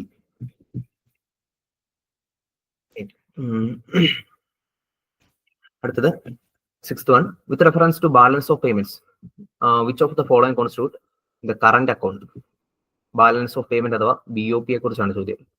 BOP എന്താണ്? BOP പറഞ്ഞ പോലെ ഒരു ബേസിക് കൺസെപ്റ്റ് ആണ്. നമ്മുടെ ഇന്റർനാഷണൽ ട്രേഡിന്റെ ഒരു രജിസ്ട്രി. അത് മാത്രം ഓർത്താൽ മതി. ഇപ്പം നമ്മൾ ക്വസ്റ്റ്യൻ ഒക്കെ ഡിസ്കസ് ചെയ്യുമ്പോൾ ഡീറ്റെയിൽ ആയിട്ട് പഠിപ്പിക്കാനുള്ള ഇതിൽ സമയമില്ലാത്തത് കൊണ്ട് നമ്മൾ ക്ലാസ് റൺ ചെയ്യുന്നുണ്ട് അക്കാഡമിയിൽ. അപ്പം എന്താണ് നിങ്ങളുടെ ടൈമിനും ഒക്കെ ഫ്ലെക്സിബിൾ ആയിട്ട് തോന്നുന്ന ക്ലാസ്സുകൾ ഉണ്ടോ എന്ന് അക്കാഡമിയിൽ അന്വേഷിക്കുകയാണെങ്കിൽ ഇതിൻ്റെയൊക്കെ നമ്മൾ ഡീറ്റെയിൽ ആയിട്ട് ക്ലാസ്സുകൾ എടുത്തിട്ടുണ്ട്. ഓക്കെ, ഇപ്പം നമ്മൾ ഈ കൺസെപ്റ്റുകൾ എന്താണെന്ന് മെൻഷൻ ചെയ്തു പോവുകയാണ് ചെയ്യുന്നത്. അപ്പോൾ BOP എന്ന് പറയുന്നത് നമ്മുടെ ഒരു ഇന്റർനാഷണൽ ട്രേഡിന്റെ ഒരു രജിസ്ട്രിക്കാണ് സിമ്പിൾ ആയിട്ട് പറഞ്ഞാൽ BOP എന്ന് പറയുന്നത്. അതിന് 2 അക്കൗണ്ടുകളുണ്ട്. ഒന്ന് ക്യാപിറ്റൽ അക്കൗണ്ട്, രണ്ടാമത്തേത് കറണ്ട് അക്കൗണ്ട് എന്ന് പറയും. ഇവിടെ ചോദിച്ചിരിക്കുന്ന ചോദ്യം എന്താ? കറണ്ട് അക്കൗണ്ടിനെ കുറിച്ചാണ്. കറണ്ട് അക്കൗണ്ടിനെ കുറിച്ചാണ് ചോദ്യം. കറണ്ട് അക്കൗണ്ടിലെ പ്രധാനമായിട്ടും 2 കാര്യങ്ങൾ വെച്ചാണ് ഡിവൈഡ് ചെയ്തിരിക്കുന്നത്. ഒന്നാമത്തേത് BOT എന്ന് പറയും, അതായത് നമ്മുടെ മെർക്കൻഡൈസ് ട്രേഡ് എന്ന് പറഞ്ഞാൽ എന്താ? നമ്മുടെ ഗുഡ്സിൽ നടത്തുന്ന ട്രേഡ്, അതായത് ടാഞ്ചിബിൾ ആണ്. ഇപ്പം ഒരു കണ്ടെയ്നർ നിറയെ നമ്മൾ സ്പൈസസ് കയറ്റി വിടുകയാണ്. ഓക്കെ, അതെന്താണ്? ഗുഡ്സ് ആണ്. അപ്പൊ നമുക്ക് എന്താ? അത് വിസിബിൾ ആണ്, അല്ലെങ്കിൽ നമുക്ക് ടാഞ്ചിബിൾ ആണ്. ഓക്കെ, അത് ഗുഡ്സ് ആയതുകൊണ്ട് തന്നെ നമുക്ക് സാധനങ്ങളുടെ കച്ചവടമാണ്. ഓക്കെ, സാധനങ്ങളുടെ കച്ചവടം നടത്തുന്നതിനാണ് നമ്മൾ മെർക്കൻഡൈസ് ട്രേഡ് അല്ലെങ്കിൽ ബാലൻസ് ഓഫ് ട്രേഡ് എന്ന് പറയുന്നത്. ഇത് മാറിപ്പോയത് ചോദ്യം ബാലൻസ് ഓഫ് പേയ്മെന്റിനെ കുറിച്ചാണ്. ഓക്കെ, അതിന്റെ 2 അക്കൗണ്ട് ഉണ്ട്, ക്യാപിറ്റൽ അക്കൗണ്ടും കറണ്ട് അക്കൗണ്ടും. ഇനി കറണ്ട് അക്കൗണ്ടിനെ തന്നെ വീണ്ടും 2ആയിട്ട് തിരിച്ചിട്ടുണ്ട്. ഒന്ന് ബാലൻസ് ഓഫ് ട്രേഡും പിന്നെ ബാലൻസ് ഓഫ് ഇൻവിസിബിൾസും. അതായത് ബാലൻസ് ഓഫ് ഇൻവിസിബിൾസ് എന്ന് പറഞ്ഞാൽ എന്താ? ഇവിടെ നടക്കുന്നത് സർവീസ് ആണ്, അതുകൊണ്ടാണ് അതിനെ ഇൻവിസിബിൾ എന്ന് വിളിക്കുന്നത്. സർവീസ് നമുക്ക് കാണാനായിട്ട് പറ്റുമോ? ഇല്ല. ഇപ്പൊ എഡ്യൂക്കേഷൻ സർവീസ്, അല്ലെങ്കിൽ IT സർവീസ്, അല്ലെങ്കിൽ ബിസിനസ് കൺസൾട്ടൻസി സർവീസ്, ഇങ്ങനെയുള്ള സർവീസുകൾ എന്ത് ചെയ്യാൻ പറ്റും? നമുക്ക് കാണാൻ പറ്റില്ല, അത് ഇൻടാഞ്ചിബിൾ ആണ്. ഓക്കെ, ഇവിടെ നടക്കുന്നത് ഗുഡ്സ് ആണ്. ഗുഡ്സിനെ നമുക്ക് കാണാൻ പറ്റില്ലേ, കയ്യിലെടുക്കാൻ പറ്റില്ലേ? ടാഞ്ചിബിൾ ആണ്. ഓക്കെ, അതുകൊണ്ടാണ് നമ്മൾ അതിനെ BOT എന്ന് പറയുന്നത്, മെർക്കൻഡൈസ് ട്രേഡ് എന്ന് പറയുന്നത്. ഓക്കെ, ഈ 2 ഐറ്റമാണ് എന്ത്? കറന്റ് അക്കൗണ്ടിൽ ഉൾപ്പെട്ടിട്ടുള്ളത്. ഓക്കെ, അപ്പൊ നമുക്ക് നോക്കാം ഇനി എന്താ ചോദ്യം. With reference to balance of payments which of the following constitute the current account. അപ്പം ബാലൻസ് ഓഫ് പേയ്മെന്റിലെ കറന്റ് അക്കൗണ്ടിൽ ഉൾപ്പെട്ടിട്ടുള്ള ഐറ്റംസ് ഏതൊക്കെയാണെന്നാണ് ചോദ്യം.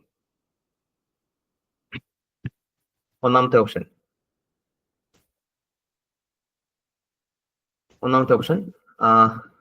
Balance of trade. അത് ശരിയാണോ? ശരിയാണ്. കാരണം എന്താ? നമ്മളിവിടെ ഓൾറെഡി കണ്ടു. നമ്മൾ അതിന്റെ ഡെഫിനിഷൻ പറഞ്ഞപ്പോൾ തന്നെ കണ്ടു. BOP-നെ 2ആയിട്ട് തിരിച്ചു, ക്യാപിറ്റൽ അക്കൗണ്ട്, കറണ്ട് അക്കൗണ്ട്. ഇനി കറണ്ട് അക്കൗണ്ടിനെ 2ആയിട്ട് തിരിച്ചു, BOT അല്ലെങ്കിൽ ബാലൻസ് ഓഫ് ട്രേഡ്, പിന്നെ BOI അല്ലെങ്കിൽ ബാലൻസ് ഓഫ് ഇൻവിസിബിൾസ്. ഓക്കെ, ഇപ്പം ഒന്നാമത്തെ ഓപ്ഷൻ ഏതാ ചോദിച്ചിരിക്കുന്നത്? BOT അല്ലെങ്കിൽ ബാലൻസ് ഓഫ് ട്രേഡിനെ കുറിച്ച് ചോദിച്ചിരിക്കുന്നത്. BOT ഇവിടെ നമ്മൾ കണ്ടു, BOT ഉണ്ടെന്ന് കണ്ടു. ഓക്കെ, അപ്പൊ ഇത് ശരിയാണ്. ഓപ്ഷൻ 1 ശരിയാണ്. രണ്ടാമത്തേത് ഫോറിൻ അസറ്റ് എന്ന് പറയുന്ന ഒരു സംഗതി എന്താണ്? BOP-യിൽ ഇല്ല. ഓക്കെ, അത് അവർ വെറുതെ ചോദിച്ചിരിക്കുന്നതാണ്. ഇനി ഫോറിൻ ഇൻവെസ്റ്റ്മെന്റ് ഉണ്ട്, അത് കറണ്ട് അക്കൗണ്ടിലല്ല വരുന്നത്, ക്യാപിറ്റൽ അക്കൗണ്ടിലാണ് വരുന്നത്. പക്ഷെ ചോദ്യം കറണ്ട് അക്കൗണ്ടിനെ കുറിച്ചാണ്. അപ്പോൾ ഈ ഓപ്ഷൻ തെറ്റാണ്. ഇനി ബാലൻസ് ഓഫ് ഇൻവിസിബിൾസ് അഥവാ BOI, അതുകൊണ്ട് നമ്മളിവിടെ കണ്ടു. കറണ്ട് അക്കൗണ്ടിന്റെ ഒരു ഭാഗം BOT ഒരു ഭാഗം BOI-യുമാണ്, അതായത് ബാലൻസ് ഓഫ് ഇൻവിസിബിൾസ് ആണ്. അവിടെ എന്താ നമ്മൾ ട്രേഡ് ചെയ്യുന്നതെന്ന് പറഞ്ഞത്? സർവീസിന്റെ ട്രേഡ് ആണ്. അതുകൊണ്ടാണ് അതിന് ഇൻവിസിബിൾ എന്ന് പറയുന്നത്. സർവീസ് നമുക്ക് കാണാനായിട്ട് പറ്റില്ല. ഓക്കെ, അതുകൊണ്ടാണ് ബാലൻസ് ഓഫ് ഇൻവിസിബിൾ എന്ന് പറയുന്നത്. ഓക്കെ, അപ്പൊ ആ ഓപ്ഷനും ശരിയാണ്. നാലാമത്തെ ഓപ്ഷൻ സ്പെഷ്യൽ ഡ്രോയിങ് റൈറ്റ്സ് അഥവാ SDR ബാലൻസ് ഓഫ് പേയ്മെന്റിന്റെ ഒരു ഐറ്റം അല്ല. Okay, balance of payment item അല്ല. പിന്നെ ഇത് എന്താണ്? SDR എന്ന് പറഞ്ഞാൽ എന്താണ്? ഇതൊരു റിസർവ് അസറ്റ് മാത്രമാണ്, അതായത് IMF-ലെ ഒരു റിസർവ് അസറ്റ് ആണ്. ഇത് ബാലൻസ് ഓഫ് പേയ്മെന്റുമായിട്ട് ഇതിന് യാതൊരു ബന്ധവുമില്ല. അപ്പം ശരി, അതും കൂടെ പറഞ്ഞേക്കാം. അതായത് ഇതിന്റെ ഒരു വാല്യൂ തീരുമാനിക്കുന്നത് പ്രധാനമായിട്ടും എന്താണ്? ഡോളർ, യൂറോ, അല്ലെങ്കിൽ പിന്നെന്താ? യുവാൻ, പിന്നെ യെൻ, പിന്നെ പൗണ്ട്. ഇത്രയും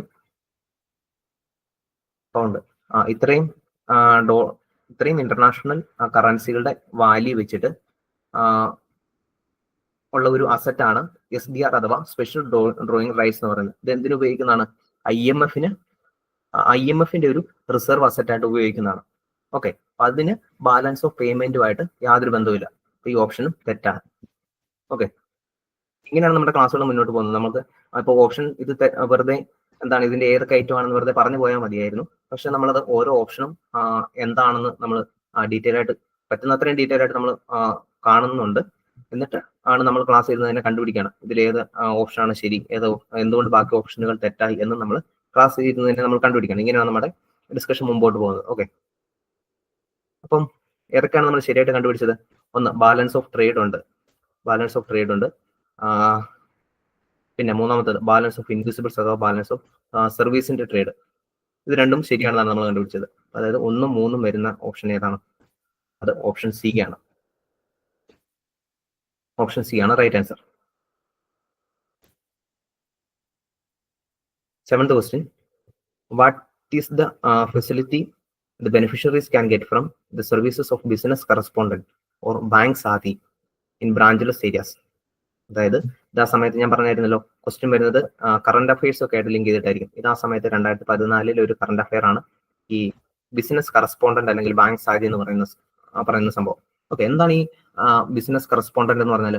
അതായത് ഈ റൂറൽ ഏരിയയിലൊക്കെ ഒരു ബാങ്കിന് ഒരു ബ്രാഞ്ച് ഇല്ലെങ്കിൽ, അതായത് ബാങ്കിന്റെ ഒരു ഫിസിക്കൽ പ്രസൻസ് അവിടെ ഇല്ലെങ്കിൽ, റൂറൽ ഏരിയയിലുള്ള ആളുകൾക്ക് ഈ ബാങ്കിങ് ഓപ്പറേഷൻസ് ആക്സസ് ചെയ്യാൻ വേണ്ടിയിട്ട് അവർ ഏതെങ്കിലും ഒരു പേഴ്സണെയോ അല്ലെങ്കിൽ ഏതെങ്കിലും ഒരു എൻറ്റിറ്റിനെയോ അവർ അപ്പോയിന്റ് ചെയ്യും, അല്ലെങ്കിൽ അവരുമായിട്ട് ഒരു കരാർ ഏർപ്പെടും.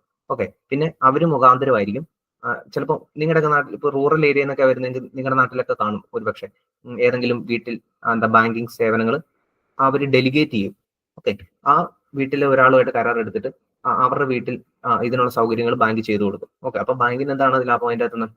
അവിടെ ഒരു ബ്രാഞ്ച് സ്ഥാപിക്കേണ്ട ചെലവുകളെല്ലാം ചുരുക്കാനായിട്ട് പറ്റും. ഓക്കെ, ബാങ്ക് ഒരു പക്ഷേ സ്ഥാപിച്ചു കഴിഞ്ഞാൽ അത്രയും വലിയൊരു ബിസിനസ് നടക്കുന്ന സ്ഥലമായിരിക്കില്ല, ഒരു റൂറൽ ഏരിയ ആയിരിക്കും. പക്ഷെ അവിടെയുള്ള ആളുകൾക്കും ഈ ബാങ്കിങ് സേവനങ്ങൾ ആക്സസ് ചെയ്യാൻ വേണ്ടിയിട്ട് അവിടെയുള്ള ഏതെങ്കിലും ആളുകളുമായിട്ടോ അല്ലെങ്കിൽ ഏതെങ്കിലും വീട്ടിലോ അല്ലെങ്കിൽ ഏതെങ്കിലും ചെറിയ സ്ഥാപനങ്ങളിലോ ഒക്കെ ഈ ബാങ്കിങ് സേവനങ്ങൾ നടത്താനായിട്ട് ഈ ബാങ്ക് ആ ആളുകളുമായിട്ട് കരാറിൽ ഏർപ്പെടും. ഓക്കെ, അങ്ങനെ കരാറിൽ ഏർപ്പെടുന്ന ആളുകൾക്ക് അല്ലെങ്കിൽ അങ്ങനെ ഏർപ്പെടുന്ന എൻറ്റിറ്റീസിന് പറയുന്നതാണ് ബാങ്ക് ബിസിനസ് കറസ്പോണ്ടന്റ് അല്ലെങ്കിൽ ബാങ്ക് സാധി എന്ന് പറയുന്നത്. ഇത് ആ വർഷത്തെ ഒരു കറണ്ട് അഫയർ ആയിരുന്നു. അതിനെക്കുറിച്ചാണ് ചോദ്യം വന്നിരിക്കുന്നത്. ഓക്കെ, ഈ ബാങ്ക് സാധി അല്ലെങ്കിൽ ബിസിനസ് കറസ്പോണ്ടന്റ് വെച്ച് ഒരു ബെനിഫിഷ്യറിക്ക് എന്തൊക്കെ ചെയ്യാൻ പറ്റും എന്നാണ് ചോദ്യം വന്നിരിക്കുന്നത്. ഓക്കെ, ഒന്നാമത്തെ option, it enables the beneficiaries to draw their subsidies and social security benefits in their villages. അതായത് നമ്മൾ പറഞ്ഞു ബിസിനസ് കറസ്പോണ്ടന്റ് വഴി ഈ ബാങ്കിന്റെ എല്ലാ ബേസിക് ഓപ്പറേഷൻസും ഒരാൾക്ക് ചെയ്യാനായിട്ട് പറ്റും. ഓക്കെ, അപ്പം ഇവിടെ എന്താ ചോദിച്ചിരിക്കുന്നത്? സബ്സിഡിയും social security benefit. Social security benefit എന്താ? ഈ പെൻഷന് അങ്ങനെയുള്ള സംഭവങ്ങളൊക്കെ.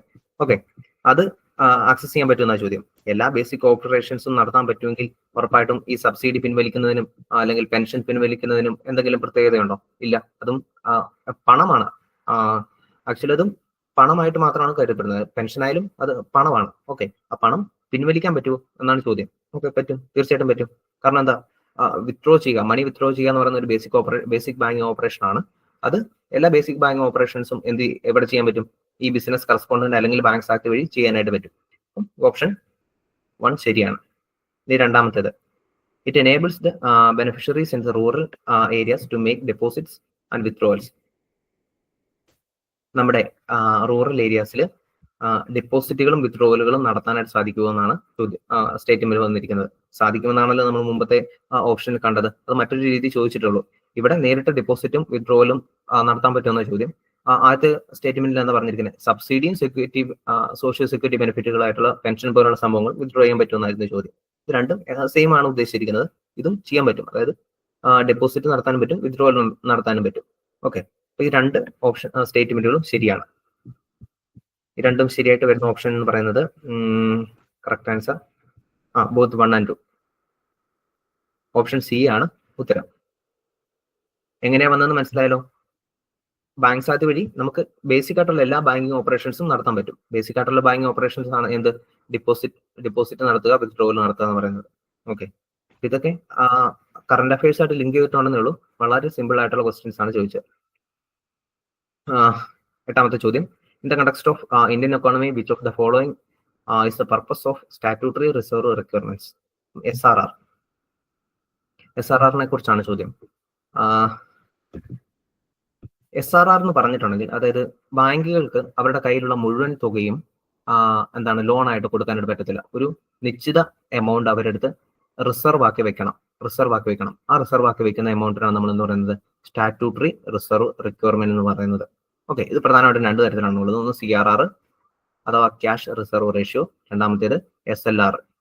ഓക്കെ, ക്യാഷ് റിസർവ് റേഷ്യോ ആണെങ്കിൽ അത് RBIയുടെ പക്കലായിരിക്കും ഏൽപ്പിക്കേണ്ടത്. അതായത് ക്യാഷ് ആയിട്ട് തന്നെ വെക്കണം. രണ്ടാമത്തേത് SLR ആണെങ്കിൽ സ്റ്റാറ്റ്യൂട്ടറി ലിക്വിഡ് റേഷ്യോ ആണെങ്കിൽ അത് എന്താണ് ബാങ്ക് തന്നെ സൂക്ഷിച്ചാൽ മതിയാവും. പക്ഷെ ക്യാഷ് ആയിട്ട് വെക്കണമെന്നില്ല.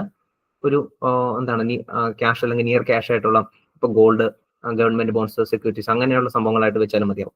അപ്പം ഇതിനെ നമ്മൾ പറയുന്നതാണ്, ഇങ്ങനെ റിസർവ് ചെയ്ത് വെക്കേണ്ട ഒരു സംവിധാനത്തെ നമ്മൾ പറയുന്നതാണ് എന്ത്, സ്റ്റാറ്റ്യൂട്ടറി റിസർവ് റിക്വയർമെന്റ് എന്ന് പറയുന്നത്. Okay, SRR. SRRനെ കുറിച്ചാണ് ചോദ്യം. SRRനെ എന്താണ് ചോദിച്ചിരിക്കുന്നത്? അതിന്റെ പർപ്പസ് ആണ് ചോദിച്ചിരിക്കുന്നത്. SRRന്റെ പർപ്പസ് ആണ് ചോദിച്ചിരിക്കുന്നത്. ഇങ്ങനെ ചെയ്തു കഴിയുമ്പോൾ എന്താണ് സംഭവം? ഇപ്പം 100 കോടി അസറ്റ് ഉള്ള ഒരു 100 കോടി കൈവശമുള്ള ഒരു ബാങ്ക്, അങ്ങനെ ഇപ്പം SRR 20% ആയിട്ട് ഗവൺമെന്റ് ഡിസൈഡ് ചെയ്ത് നോക്കുക. അങ്ങനെയാണെങ്കിൽ ഈ ബാങ്കിന് എത്ര രൂപയെ അഡ്വാൻസ് ചെയ്യാൻ, ലോൺ ആയിട്ട് അഡ്വാൻസ് ചെയ്യാൻ പറ്റത്തുള്ളൂ? 20% പോയി കഴിഞ്ഞാൽ പിന്നെ 80 കോടിയെ ലോൺ ആയിട്ട് കൊടുക്കാനായിട്ട് പറ്റത്തുള്ളൂ. ഓക്കെ, അപ്പം ബാങ്കിന്റെ ലോൺ കൊടുക്കുന്നതിനുള്ള കപ്പാസിറ്റി കൺട്രോൾ ചെയ്യാനായിട്ട് ഗവൺമെന്റിന് പറ്റി. ഓക്കെ, പിന്നെ ഇതിൻ്റെ അകത്ത് എന്ത് ചെയ്തു? 20 കോടി മാറ്റി വെച്ചിരിക്കുന്നുണ്ട്. ഏതെങ്കിലും കാലത്ത് ഈ ബാങ്ക് പൊട്ടിക്കഴിഞ്ഞാൽ ഈ 20 കോടി വെച്ച് ഡിപ്പോസിറ്റേഴ്സിന്റെ പൈസ തിരിച്ചു കൊടുക്കാനും പറ്റും. ഓക്കെ, ഇതൊക്കെയാണ് എന്താണ് SRRന്റെ ഒരു ഉദ്ദേശം എന്ന് പറയുന്നത്. ഓക്കെ, അപ്പൊ ആ ഉദ്ദേശങ്ങൾ ഏതെങ്കിലും ഒക്കെ ഇവിടെ ചോദിച്ചിട്ടുണ്ടോ നോക്കാം. ഒന്നാമത്തെ option, to enable the central bank to control the amount of advances the bank can create. The amount of advances, അതായത് ലോൺ കൊടുക്കാൻ പറ്റുന്ന എമൗണ്ട് സെൻട്രൽ ബാങ്കിന് കൺട്രോൾ ചെയ്യാൻ പറ്റുമെന്നാണ് ചോദ്യം. ഓക്കെ, കൺട്രോൾ ചെയ്യാൻ പറ്റുമോ? തീർച്ചയായിട്ടും കൺട്രോൾ ചെയ്യാൻ പറ്റും. കാരണം എന്താ, ഇവിടെ 100 കോടി ലോൺ കൊടുക്കാൻ പറ്റുന്ന ബാങ്കിന് അത് 80 കോടി കൊടുത്താൽ മതിയെന്ന് കൺട്രോൾ ചെയ്ത് ആരാ? Central bank. അതെങ്ങനെ കൺട്രോൾ ചെയ്തത്? 20% SRR നിശ്ചയിച്ചത് വഴി.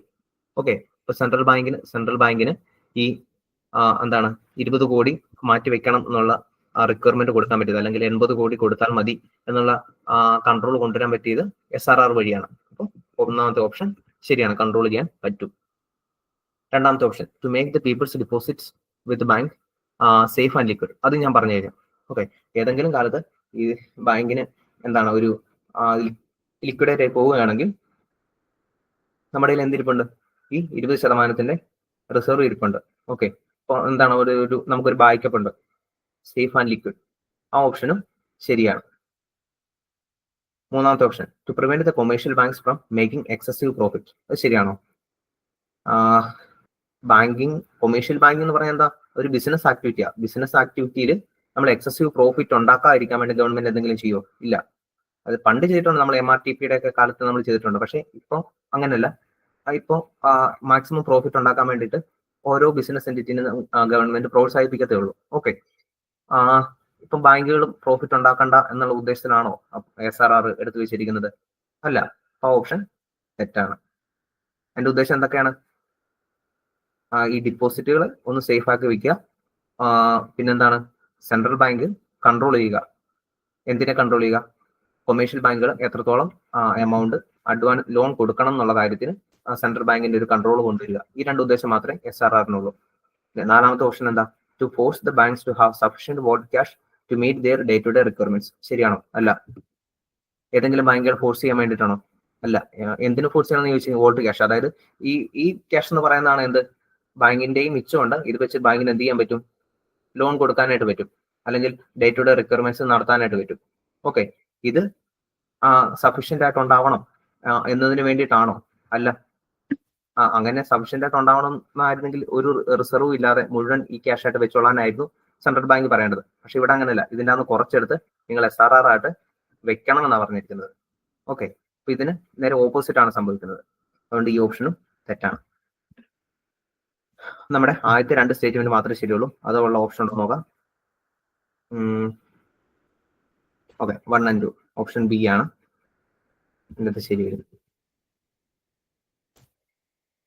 9th question. The terms marginal standing facility rate and net demand and time liabilities sometimes appearing in news are used in relation to. അതായത് ഇത് ആ സമയത്തെ കറണ്ട് അഫയേഴ്സ് ഒക്കെ ആയിട്ട് ബന്ധപ്പെട്ടാണ്. ഓക്കെ, എന്താണ് ചോദ്യം? Marginal standing facility rate, MSF എന്ന് പറയും. എന്താണ് MSF? MSF എന്ന് പറഞ്ഞാൽ നമുക്കറിയാം, റിപ്പോ റേറ്റ് എന്ന് പറഞ്ഞാൽ എന്താണെന്ന് അറിയാം. അതായത് കൊമേഴ്ഷ്യൽ ബാങ്കിന് ഒരു എമർജൻസി സിറ്റുവേഷനിൽ സെൻട്രൽ ബാങ്കിന് പോയി ബോറോ ചെയ്യാൻ പറ്റും. ആ സമയത്ത് കൊടുക്കേണ്ട ഇൻട്രസ്റ്റ് റേറ്റിനാണ് നമ്മൾ എന്തെന്ന് പറയുന്നത്, റിപ്പോ എന്ന് പറയുന്നത്. ഓക്കെ, ഇൻ കേസ് റിപ്പോ റേറ്റിൽ നമ്മളൊരു ലോൺ എടുത്തിട്ടും ആ ബാങ്കിന്റെ കൊമേഴ്ഷ്യൽ ബാങ്കിന്റെ എന്താണ് നീഡ്സ് സാറ്റിസ്ഫൈ ചെയ്യുന്നില്ല, അങ്ങനെയാണെങ്കിൽ അവർക്ക് ലാസ്റ്റ് റിസോർട്ടായിട്ട് കുറച്ചുകൂടെ ഹയർ ഇൻട്രസ്റ്റ് റേറ്റിൽ കുറച്ചുകൂടെ ലോൺ കിട്ടും, ബോറോ ചെയ്യാനായിട്ട് പറ്റും. ആ കൊടുക്കേണ്ട ഇൻട്രസ്റ്റ് റേറ്റിനാണ് നമ്മൾ എന്തെന്ന് പറയുന്നത്, MSF എന്ന് പറയുന്നത്, മാർജിനൽ സ്റ്റാൻഡിംഗ് ഫെസിലിറ്റി എന്ന് പറയുന്നത്. ഓക്കെ, ഇത് പിന്നെ net demand and time liabilities. രണ്ടാമത്തെ ടൈം എന്താണ് net demand and time liabilities? ഒരു ബാങ്കിന്റെ ലയബിലിറ്റി എന്ന് പറയുന്നത് എന്താ? ബാങ്കിന്റെ ലയബിലിറ്റി എന്ന് പറഞ്ഞാൽ ബാങ്കിന് കിട്ടുന്ന ഡെപ്പോസിറ്റ് ആണ്. ഓക്കെ, ഇത് അങ്ങോട്ടും ഇങ്ങോട്ട് മാറിപ്പോയത്.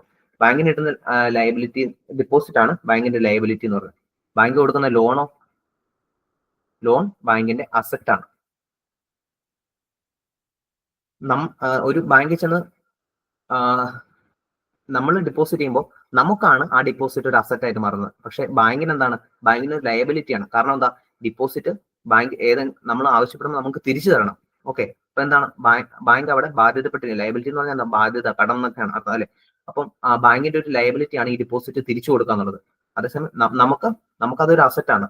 ഓക്കെ, നമ്മുടെ ഒരു ആസ്തിയാണ് നമ്മൾ അവിടെ ഡെപ്പോസിറ്റ് ചെയ്യാന്ന് പറയുന്നത്. ബാങ്കിനോ അത് തിരിച്ചു കൊടുക്കേണ്ടതുകൊണ്ട് ബാങ്കിന് അതൊരു ലയബിലിറ്റിയാണ്. ഓക്കെ, അതേസമയം ലോൺ ബാങ്കിന്റെ ഒരു അസറ്റ് ആണ്. കാരണം എന്താ? ബാങ്കിന് അത് തിരിച്ചു കിട്ടും. ബാങ്ക് മറ്റൊരാൾക്ക് കടം കൊടുത്തിരിക്കുകയാണ്, അതിന്റെ പലിശ സഹിതം ബാങ്കിന് തിരിച്ചു കിട്ടും. ഓക്കെ, അപ്പൊ എന്താണത്? അസറ്റ് ആണ്. ഓക്കെ, ഒരു ഇൻഡിവിജ്വലിന്റെ പെർസ്പെക്റ്റീവ് നോക്കുമ്പോൾ ഇത് നേരെ തിരിച്ചു വരും. ഡെപ്പോസിറ്റ് എന്ന് പറയുന്നത് നമ്മുടെ ആസ്തിയും ലോൺ എടുക്കുക എന്ന് പറയുന്നത് നമ്മുടെ ലയബിലിറ്റി ആയിട്ട് വരും. പക്ഷെ ബാങ്കിന്റെ കാര്യത്തിൽ ഡെപ്പോസിറ്റ് എന്ന് പറയുന്നത് ലയബിലിറ്റിയും ലോൺ കൊടുക്കുക എന്ന് പറയുന്നത് ബാങ്കിന്റെ ഒരു അസറ്റ് ആയിട്ടും വരും. ഓക്കെ, ഇനി ഏത് ലയബിലിറ്റിനെ കുറിച്ചാണ് ചോദിച്ചിരിക്കുന്നത്? Demand and time liability. Simple ആണ്. എന്താണ് ഡിമാൻഡ് ലയബിലിറ്റി? നമ്മുടെ സേവിങ്സ് അക്കൗണ്ട് ഒക്കെ. ഓക്കെ, ഒരു കസ്റ്റമർ ചെന്നിട്ട് ഡിമാൻഡ് ചെയ്താൽ അന്നേരം ബാങ്ക് അത് പ്രൊവൈഡ് ചെയ്യാനായിട്ട് ബാധ്യസ്ഥരാണ്. ഓക്കെ, സേവിങ്സ് അക്കൗണ്ട് പോലെ. ഇനി രണ്ടാമത്തെ എന്താ ചോദിച്ചിരിക്കുന്നത്? Time liability. എന്താണ് ടൈം ലയബിലിറ്റി? അതായത് ഒരു ഫിക്സ്ഡ് ടൈമിലേക്ക് നമുക്കത് ഡിമാൻഡ് ചെയ്യാനായിട്ട് പറ്റത്തില്ല. ഓക്കെ, ഉദാഹരണം ഫിക്സഡ് ഡെപ്പോസിറ്റ്. ഓക്കെ, അത് ഒരു വർഷത്തേക്ക് ഡെപ്പോസിറ്റ് ചെയ്ത് അതിന്റെ ഇടയ്ക്ക് പോയി നമുക്കത് എടുക്കാനായിട്ട് പറ്റുമോ? ഇല്ല, അത് ഒരു വർഷത്തേക്ക് ബാങ്കിന് കൊടുത്തിരിക്കുന്നതാണ്. Okay, fixed deposit. ഓക്കെ, അപ്പം ഡിമാൻഡ് ലയബിലിറ്റി എന്ന് പറഞ്ഞാൽ എന്താ? കസ്റ്റമർ എപ്പോൾ ഡിമാൻഡ് ചെയ്താലും അത് ആ കസ്റ്റമർക്ക് കൊടുക്കാനായിട്ട് ബാങ്ക് ബാധ്യസ്ഥപ്പെട്ടതാണ്. ടൈം ലയബിലിറ്റി എന്ന് പറഞ്ഞാൽ ഒരു നിശ്ചിത സമയത്തിന് മുൻപ് കസ്റ്റമർക്ക് അത് ആവശ്യപ്പെടാനായിട്ട് പറ്റത്തില്ല.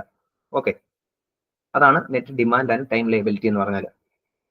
MSF എന്താണെന്ന് മനസ്സിലായല്ലോ? റിപ്പോ റേറ്റിനും കൂടിയ ഇൻട്രസ്റ്റ് റേറ്റ് നമുക്ക് ലാസ്റ്റ് റിസോർട്ട് ആയിട്ട് ഒരു കൊമേഴ്ഷ്യൽ ബാങ്കിന് സെൻട്രൽ ബാങ്കിൽ നിന്ന് ബോറോ ചെയ്യുമ്പോൾ കൊടുക്കേണ്ട ഇൻട്രസ്റ്റ് റേറ്റിനാണ് നമ്മൾ എന്തെന്ന് പറയുന്നത്? മാർജിനൽ സ്റ്റാൻഡിംഗ് ഫെസിലിറ്റി എന്ന് പറയുന്നത്. ഓക്കെ, ഇനി ഓപ്ഷൻ നോക്കാം. ഇനി ഞാൻ പറഞ്ഞ കാര്യങ്ങളൊന്നും നിങ്ങൾക്ക് അറിയണ്ട. ഓക്കെ, ഇതെല്ലാം ഞാൻ അഡീഷണൽ പോയിന്റ്സ് ആയിട്ട് പറഞ്ഞതാണ്. ഇതൊന്നും അറിയണ്ട. ഈ ചോദ്യം വളരെ സിമ്പിൾ ആണ്. ഈ ടേംസ് ഇത് എന്തുമായിട്ട് ബന്ധപ്പെട്ടാണെന്ന് മാത്രമേ ചോദിച്ചിട്ടുള്ളൂ. ഇപ്പൊ നോക്ക് എത്ര സിമ്പിൾ ആയിട്ടാണ് ആ ചോദ്യം ചോദിച്ചിരിക്കുന്നത്, നമ്മൾ എത്ര അഡ്വാൻസ് ആയിട്ടാണ് ക്ലാസ്സുകൾ പോകുന്നത് ഒന്ന് ഓർത്ത് നോക്കൂ. MSF എന്ന് പറയുന്നതും ഈ net demand and time liability എന്ന് പറയുന്നതും ഏത് ഫീൽഡുമായിട്ട് റിലേറ്റ് ചെയ്തതാണെന്ന് മാത്രം നിങ്ങൾ ചോദിച്ചിട്ടുള്ളൂ. നമ്മൾ അതിന്റെ എല്ലാ കാര്യങ്ങളും ഡെപ്ത് നമ്മൾ പഠിച്ചു. ഓക്കെ, അപ്പം എന്തുമായിട്ടാണ്? ഓപ്ഷൻ എ തന്നെയാണ് അല്ലെ? വായിക്കുമ്പോഴറിയാം, ബാങ്കിങ് ഓപ്പറേഷൻസുമായിട്ടാണ് ഈ രണ്ട് ടൈമും ബന്ധപ്പെട്ടിരിക്കുന്നത്. ബാക്കി ഓപ്ഷൻ എന്തുകൊണ്ടാണ് തെറ്റെന്ന് അറിയാലോ? കമ്മ്യൂണിക്കേഷനുമായിട്ട് ബന്ധപ്പെട്ടാണോ? അല്ല. മിലിറ്ററി സ്ട്രാറ്റജി ആണോ? അല്ല. Supply and demand agriculture product ആണോ? അല്ല. Okay, last question. The main objective of the 12th 5-year plan is. ഇതൊരു ഫാക്ച്വൽ ക്വസ്റ്റ്യൻ ആയിരുന്നു. അതായത് നമ്മുടെ APSC ഒക്കെ ചോദിക്കുന്ന പോലെ നമ്മുടെ മെമ്മറി ബേസ്ഡ് ക്വസ്റ്റ്യൻ ആണ്. ഓക്കെ, അത് പ്രത്യേകിച്ച് അതിനകത്ത് എക്സ്പ്ലെയിൻ ചെയ്യാന്നില്ല. അത് അങ്ങനെ എന്താ കാണാതെ പഠിച്ച് നമ്മുടെ മെമ്മറിയെ ആശ്രയിച്ചിരിക്കുന്ന ഒരു സംഭവമാണ്. അത് ഓപ്ഷൻ ഡി ആണ് അതിന്റെ ആൻസർ എന്ന് പറയുന്നത്. ഓക്കെ, ഇനി നമ്മളത് എന്താണ് റിവൈസ് ചെയ്യാനൊന്നും പറ്റിയില്ല. ഓക്കെ, നമ്മളത് ഫാക്ച്വൽ കാര്യമാണ്, നമ്മളത് വിട്ടുപോയി പെട്ടെന്ന്. അങ്ങനെയാണെങ്കിൽ നമുക്കൊരു ഒരു പ്രസൻസ് ഓഫ് മൈൻഡ് ഉണ്ടെങ്കിൽ നമുക്ക് ചെറുതായിട്ട് കാൽക്കുലേറ്റ് ചെയ്തെടുക്കാൻ, ഒന്ന് ഗസ് ചെയ്ത് ഒരു കാൽക്കുലേറ്റഡ് ഗസ് നടത്താനായിട്ട് വരും. ഓക്കെ, ചുമ്മാ 1947 നമുക്ക് ഇൻഡിപെൻഡൻസ് ആവുന്നു. പിന്നെ 12th 5-year പ്ലാൻ എന്ന് പറഞ്ഞത്, അതായത് 12th 5-year പ്ലാൻ എന്ന് പറയുമ്പോൾ തന്നെ എന്താണ്? ഏറ്റവും ലേറ്റസ്റ്റ് ആയിട്ടുള്ള 5-year പ്ലാൻ, ലേറ്റസ്റ്റ് ആണ്. ഇനി പോട്ടെ, അതും എത്ര 5-year പ്ലാൻ ഉണ്ടെന്ന് പോലും അറിയത്തില്ലാത്ത ഒരാളാണ് പോലും നമുക്ക് ചെയ്യാം. 12 5-year പ്ലാൻ എന്ന് പറയുമ്പോൾ എത്രയും 60 വർഷം. ഓക്കെ, അപ്പൊ ഇത് എത്രയും 2007 എന്ന് പറയുമ്പോഴത്തേന് മനസ്സിലായില്ലേ? ഇന്ത്യൻ എക്കോണമി അഡ്വാൻസ്ഡ് ആയി കഴിഞ്ഞു. ഓക്കെ, അതായത് ലേറ്റസ്റ്റ് ആയി. 2014 ഈ ചോദ്യം ചോദിക്കുമ്പോൾ 2007 എന്ന് പറയുന്നത് ആ വർഷത്തോട് അടുത്ത് നിൽക്കുന്ന ഒരു സമയമാണ് അല്ലെ? അതായത് 1950-നെയോ 60-നെയോ 70-നെ കുറിച്ചല്ല ചോദ്യം. 2007-നെ കുറിച്ച്, അഡ്വാൻസ്ഡ് ആയിട്ടുള്ള സമയത്തെ കുറിച്ച് ചോദ്യം. ഓക്കെ, അപ്പോൾ ആ സമയത്ത് എക്കോണമിയുടെ ഒരു എന്താണ് നേച്ചർ മനസ്സിൽ വെച്ചുകൊണ്ട് വേണം ബാക്കി ഓപ്ഷൻസ് വായിക്കാനായിട്ട്. ഒന്നാമത്തെ ഓപ്ഷൻ ഇൻക്ലൂസീവ്, ഈ 12th ആ സമയത്തെ 5 ഇയർ പ്ലാനിന്റെ ഉദ്ദേശം അല്ലെങ്കിൽ അതിന്റെ ഒബ്ജക്റ്റീവ് എന്താണെന്നാണ് ചോദ്യം. ഒന്നാമത്തെ option inclusive growth and poverty reduction ആണോ? നമ്മുടെ ഒരു ബേസിക് എക്കോണമിയുടെ ബേസിക് ആയിട്ടുള്ള ഒരു നീഡ് എന്ന് പറയുന്നത് എന്താണ്? അത് ഗ്രോത്ത് ആണ്. ഇവിടെ എന്താ ചോദിച്ചിരിക്കുന്നത്? ഇൻക്ലൂസീവ് ഗ്രോത്ത് ആണ്. ആദ്യം ഗ്രോത്ത് വേണം, അത് ബേസിക് നീഡ്. അഡ്വാൻസ്ഡ് ആയിട്ടുള്ള നീഡ് എന്താ? Inclusive growth. ഇൻക്ലൂസീവ് ഗ്രോത്ത് എന്ന് പറയാൻ എല്ലാവരെയും ഉൾക്കൊണ്ടിട്ടുള്ള ഗ്രോത്ത്. ഓക്കെ, അപ്പം അത് അഡ്വാൻസ്ഡ് ആയിട്ടുള്ള എക്കോണമിയുടെ ലക്ഷണമാണ്. ഇൻക്ലൂസീവ് ഗ്രോത്ത് ശരിയാണ്. And poverty reduction. Poverty reduction advanced ആയിട്ടുള്ള എക്കോണമിയുടെ എന്താ ഒരു ഒബ്ജക്റ്റീവ് ആണോ? അല്ല, ഒരിക്കലും അല്ല. എന്താ, ഇതൊരു ബേസിക് നീഡാ. പോവർട്ടി ഒക്കെ റെഡ്യൂസ് ചെയ്യുക എന്ന് പറയുന്നതാണ് ആദ്യം ചെയ്യേണ്ടത്. അപ്പൊ ഇതൊരു ബേസിക് നീഡാണ്, അതുകൊണ്ട് അത് തെറ്റാണ്. പിന്നെ അപ്പോ ഈ ഓപ്ഷൻ നമുക്ക് എലിമിനേറ്റ് ചെയ്യാം. രണ്ടാമത്തെ option inclusive and sustainable growth ശരിയാണോ? ഇൻക്ലൂസീവ് ഗ്രോത്ത് ഉണ്ടെന്ന് പറഞ്ഞു. പിന്നെ സസ്റ്റൈനബിൾ ഗ്രോത്ത് അതും ശരിയാണ്. കാരണം എന്താ, ആദ്യം ഗ്രോത്ത് ഉണ്ടാകാമെന്ന് മാത്രമാണ് നമ്മുടെ ബേസിക് ആയിട്ടുള്ള നീഡ്. അത് ഇൻക്ലൂസീവ് ആക്കും, എല്ലാവരും ഉൾപ്പെടുത്തുക. പിന്നീട് അത് സസ്റ്റൈൻ ചെയ്യുക, കിട്ടിയ ഗ്രോത്ത് സസ്റ്റൈൻ ചെയ്ത് നിർത്തുക. അത് രണ്ടും നമുക്ക് ശരിയാണ്. ഓക്കെ, ഈ ഓപ്ഷൻ വേണമെങ്കിൽ നമുക്ക് ചൂസ് ചെയ്യാം. വരട്ടെ, നമുക്ക് ബാക്കി ഓപ്ഷനും കൂടെ നോക്കാം. ഇത് തെറ്റല്ലെന്ന് മനസ്സിലായി. ഇനി option C sustainable and inclusive growth. Sustainable ആണെന്നും കണ്ടു, ഇൻക്ലൂസീവ് ആണെന്നും കണ്ടു. ഇനി എന്താ? To reduce unemployment. അത് ശരിയാണോ? അല്ല. കാരണം ഈ പോവർട്ടി റിഡക്ഷൻ പോലെ നമ്മൾ ആദ്യമേ ചെയ്യേണ്ട കാര്യങ്ങൾ ഒന്നാണ് ഈ അൺഎംപ്ലോയ്മെന്റ്. അതൊക്കെ ഒരു ബേസിക് നീഡാണ്. അൺഎംപ്ലോയ്മെന്റ് റെഡ്യൂസ് ചെയ്യുക എന്നൊക്കെ പറയുന്നത് ഒരു ബേസിക് നീഡാണ്. ഇത് 60ാമത്തെ വർഷം പോലും നമ്മൾ ഈ അൺഎംപ്ലോയ്മെന്റ് ഒക്കെ റെഡ്യൂസ് ചെയ്യുക എന്ന് പറയുന്ന അത് എന്താ, അത് നമ്മുടെ കോമൺ സെൻസിന് നടക്കുന്നതല്ല. ഓക്കെ, അപ്പൊ ഈ അൺഎംപ്ലോയ്മെന്റ് എന്ന് പറയുന്നത് നമുക്ക് ഈ വാക്ക് ഇവിടെ വന്നാണ് നമുക്കിത് ഈ ഓപ്ഷൻ നമുക്ക് എലിമിനേറ്റ് ചെയ്യാൻ പറ്റും. ഈ അൺഎംപ്ലോയ്മെന്റ് റെഡ്യൂസ് ചെയ്യുക, പോവർട്ടി റെഡ്യൂസ് ചെയ്യുക, അല്ലെങ്കിൽ എന്താണ് എലിമെന്ററി എഡ്യൂക്കേഷൻ കൊടുക്കുക, അല്ലെങ്കിൽ എന്താ പ്രൈമറി സെക്ടർ, അഗ്രികൾച്ചർ സെക്ടർ പോലുള്ള പ്രൈമറി സെക്ടറിന് സപ്പോർട്ട് ചെയ്യുക എന്ന് പറയുന്ന കാര്യങ്ങളൊക്കെ എന്താണ് ഒരു ആദ്യമേ ചെയ്യേണ്ട കാര്യങ്ങളാണ്. ഒരു എക്കോണമി വളർന്നു വരുന്ന ഘട്ടത്തിൽ ചെയ്യേണ്ടതാണ്. എക്കോണമി ഈ 2007 ഏകദേശം 2007 കാലഘട്ടത്തിലാണ് നിൽക്കുന്നത് നമ്മൾ ഗസ് ചെയ്ത് കണ്ടുപിടിച്ചു. ഓക്കെ, ആ സമയത്ത് ചെയ്യേണ്ട ബേസിക് കാര്യങ്ങളല്ല ഇതൊന്നും. ഓക്കെ, അതുകൊണ്ട് ഈ ഓപ്ഷൻ നമുക്ക് എലിമിനേറ്റ് ചെയ്യാൻ പറ്റും. പിന്നെ നാലാമത്തേത് faster, sustainable and more inclusive growth. Faster ആയിരിക്കുമോ? ഉറപ്പായിട്ടും ആയിരിക്കും. കാരണം എന്താ, ആ സമയത്ത് നമ്മുടെ ഇന്ത്യൻ എക്കോണമിയുടെ ഗ്രോത്ത് റേറ്റ് എന്ന് പറയുന്നത് ഏകദേശം ഒരു 9 പോയിന്റ് സംതിങ് ഒക്കെ ആയിരുന്നു. അതായത് 2 ഡിജിറ്റ് തൊട്ടില്ല എന്നേ ഉള്ളൂ.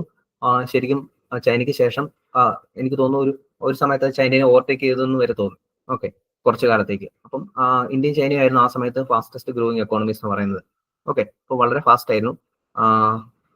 പിന്നെ സസ്റ്റൈനബിൾ ആണെന്നും കണ്ടു, ഇൻക്ലൂസീവ് ആണെന്നും കണ്ടു. അതല്ലെങ്കിൽ തന്നെ നമുക്ക് ഈ ഓപ്ഷൻ ഉറപ്പായിട്ടും ശരിയാക്കാൻ പറ്റും. കാരണം എന്താ, ഇത് ഇൻക്ലൂസീവ് ആണെന്ന് നമ്മൾ കണ്ടു. ഇൻക്ലൂസീവ് ആണെന്ന് എല്ലായിടത്തും ഉണ്ട്. അപ്പൊ ഇവിടെ മോർ ഇൻക്ലൂസീവ് എന്ന് ചോദിച്ചിട്ടുണ്ട്. അപ്പം കൂടുതൽ ശരിയാവാൻ ഏതാ സാധ്യത? ഉറപ്പായിട്ടും നമ്മുടെ ഇൻഡ്യൂഷൻ അനുസരിച്ച് ആണെങ്കിൽ മോർ ഇൻക്ലൂസീവ് എന്ന് പറയുന്ന ഓപ്ഷൻ ശരിയാവാനാണ് സാധ്യത. ഓക്കെ, അങ്ങനെ ഓപ്ഷൻ ഡി ആണ് ശരിയെന്ന് നമുക്ക് എന്താ ഏകദേശം ഒന്നും അറിയത്തില്ലാത്ത ഒരാൾക്ക് പോലും ഒരു 80% ഉറപ്പിച്ച് നമുക്ക് ഈ ഓപ്ഷൻ ഡി സെലക്ട് ചെയ്യാൻ പറ്റും.